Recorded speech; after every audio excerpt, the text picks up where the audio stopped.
My jealous cousin struck me at the courthouse gate, grabbed my throat, cuffed me, and screamed that I was a filthy disgrace to the family. My dad just stood there. 5 minutes later, his jaw dropped when he saw me seated in the judge's chair. Can you imagine being called a filthy animal and slapped across the face, right outside the courthouse, by a family member, while your own father just stands there watching? That happened to me. But what they didn't know is that minutes later, I would walk right past them and take the judge's bench. My name is Shannon, and at 31, I became the youngest judge in our county's history.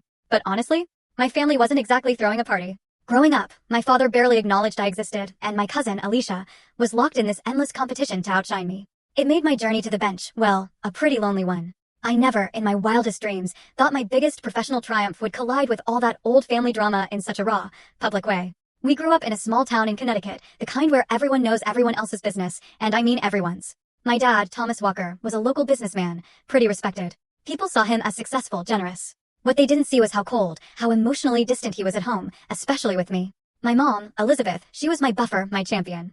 She was always trying to bridge that giant gap between his expectations and my desperate need for his love. She was the one who celebrated my academic achievements, who showed up for me. But when I was 12, she died from cancer, and everything shattered. Our house, which was already a bit chilly, became a frozen mausoleum of unspoken words and missed connections. With Mom gone, the contrast between how my dad treated me and my cousin Alicia just became impossible to ignore. Alicia, my Aunt Patricia's daughter, lived just a few blocks away and was practically living at our house. She was only 2 years older than me, but somehow, she'd secured a spot in my father's heart that I could never reach. Shannon, why can't you be more like your cousin, became the relentless soundtrack of my teenage years. Alicia was outgoing, charismatic, quick with a joke that always made my dad laugh. I was quieter, always had my nose in a book. What my father completely missed was that while Alicia had charm, her grades were mediocre at best. Meanwhile, I maintained a perfect GPA, joined every academic club I could find. My 8th grade science project won the state competition, even got a feature in the local paper. My dad? He barely glanced at the article.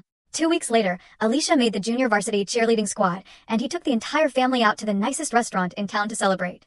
Your cousin knows how to be a team player, he told me that night, like it explained everything. That will take her further in life than any science award. I just stared at my plate, my heart sinking. As we got older, Alicia's jealousy became a toxic undertow. She'd make these cutting remarks about my boring focus on academics. Once, she accidentally spilled soda all over my study notes. The full story on the channel. Link below. Click now and watch what happened next.